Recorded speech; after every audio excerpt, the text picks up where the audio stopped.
Good morning, students. We are just continuing our previous chapter, which is retirement and death of a partner. और बेटा जैसे आपको याद होगा कि अपन ने लास्ट वीडियो में पढ़ा था एडजस्टमेंट कैसे करते हैं कैपिटल का, ठीक है। तो अब अपन को मैंने आपको बताया था क्वेश्चन नंबर 22 में कुछ नया कॉन्सेप्ट था। पहले मैंने आपको होमवर्क के लिए दिया था, फिर आपने मुझे लगा कि ये कुछ थोड़ा सा नया कॉन्सेप्ट है, तो ये क्वेश्चन का सोल्यूशन हमको करना था। तो अपन स्टार्ट करते हैं। एज यू नो कि क्वेश्चन अपन को ये बोल रहा है that A B and C were partners in a form with a ratio 4:3:2। जैसे ही अपन ये चीज़ पढ़ते हैं अपन को समझ में आता है कि अच्छा 3 पार्टनर का रेशियो दे रखा है।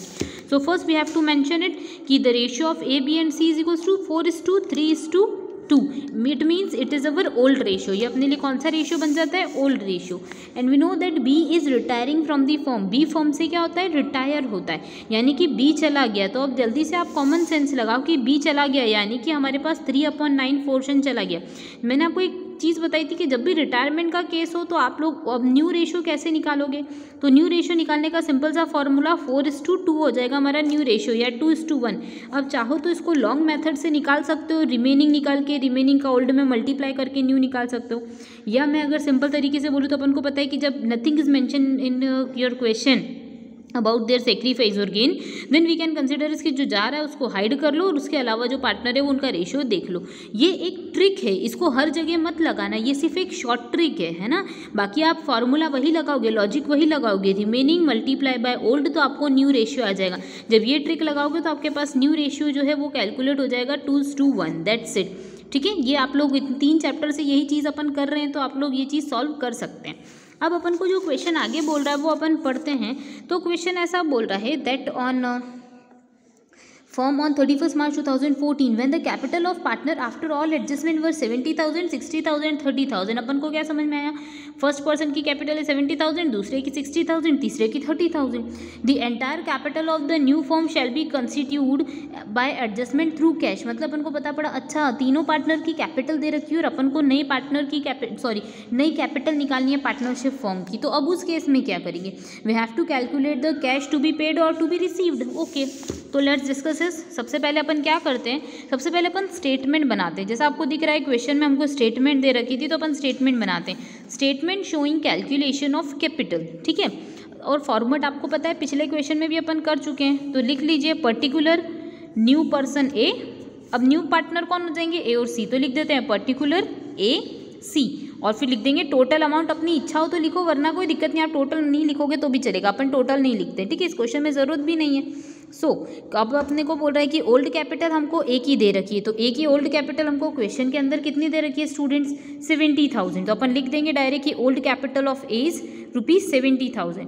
अब अगर अपन बात करते हैं बी के केस में, तो कैपिटल कितनी हो जाती है? बी तो पार्टनर जा रहा है, तो अब अपन बात करेंगे किसकी? सी की। तो सी की जो कैपिटल है वो कितनी हो जाती है? 30,000, ठीक है। जैसे आपको यहाँ दिख ही रहा होगा कि ए की कैपिटल है 70,000, सी की है 30,000। That's it. ये तो ओल्ड थी तो लिख देते हैं। अब क्वेश्चन ने बोला है कि न्यू कैपिटल जो है वो कितनी होनी चाहिए, तो ए और सी का अपन टोटल देख लेते हैं। प्रीवियस कितना था? 1 लाख रुपीज़। प्रीवियस कितना था? 1 लाख। मतलब अभी भी फर्म की कैपिटल कितनी होनी चाहिए? 1 लाख रुपीज़। बट उसको अपन को क्या करना पड़ेगा? डिस्ट्रीब्यूट करना पड़ेगा। तो फर्म की कैपिटल को अपन 2:1 के रेशियो में डिस्ट्रीब्यूट कर देते हैं। As we know that 2:1 is our new ratio. तो जब आप 1 लाख रुपीज़ की न्यू कैपिटल आएगी, टोटल कैपिटल पिछली थी 1 लाख रुपीज़ की, और वैसी 1 लाख रुपीज़ को आप जब डिस्ट्रीब्यूट करोगे तो कितनी हो जाएगी? 67। 2:1 की फॉर्म में फर्स्ट पर्सन की हो जानी चाहिए 67,777 और 33,333। तो अपन को क्या समझ में आता है कि कुछ ना कुछ बैलेंस निकल रहा है, कुछ ना कुछ डिफरेंस हो रहा है। तो अब अपन ये चीज़ कैलकुलेट कर लेते हैं। देखो ए की कैपिटल थी कितनी? 70,000, होने कितनी चाहिए? 67,777, यानी उसके पास एक्सेस है, उसके पास एक्सेस है, तो वो क्या कर लेगा? विड्रॉ कर लेगा। कितना अमाउंट एक्सेस है बेटा? 3,333, तो वो क्या कर लेगा? विड्रॉ कर लेगा।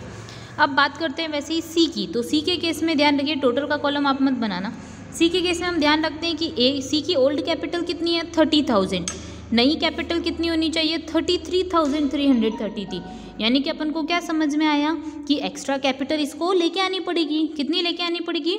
3,333। ओके, तो एक पर्सन लेके जा रहा है, दूसरा पर्सन लेके आ रहा है। आपको ने कुछ चीज़ देखा होगा, आपको ये समझ में आया होगा कि अच्छा ये जो पर्सन है इसके केस में क्या हो रहा है? जो जितना ला रहा है उतना लेके जा रहा है। क्यों? क्योंकि कैपिटल वही है पुरानी जैसी, इसलिए ये चीज़ हुई, ठीक है। अब अपन जर्नल एंट्री सीख लेते तो अपन को समझ में आता है ए विड्रॉ करेगा, सी लेके आएगा। तो अब कॉमन सेंस लगाओ, ए विड्रॉ करेगा तो एक ही कैपिटल क्या होगी, डेबिट होगी, और साइमल्टेनियसली कैश का अकाउंट क्या हो जाएगा, क्रेडिट। और सी के केस में उल्टा, सी लेके आ रहा है तो कैश अकाउंट डेबिट हो जाएगा और सी की कैपिटल क्रेडिट हो जाएगी। अब अपन जनरल एंट्री बना लेते हैं। तो फर्स्ट जनरल एंट्री अपन को क्या बोलती है, फर्स्ट एंट्री बनाते हैं सी से रिलेटेड। तो सी क्या कर रहा है, एडिशनल कैपिटल इंट्रोड्यूस कर रहा है। तो अपन जनरल एंट्री बनाते हैं बीइंग एडिशनल, एक second, being additional capital introduce में इसका नरेशन लिख देती हूँ, ठीक है। तो इस केस के अंदर जो क्या होता जा रहा है, तो ये हुआ कि cash account debit to C's capital account, और कितने रुपए हो जाएंगे, 3333। अब साइमल्टेनियसली अपन बात करते हैं ए के बारे में।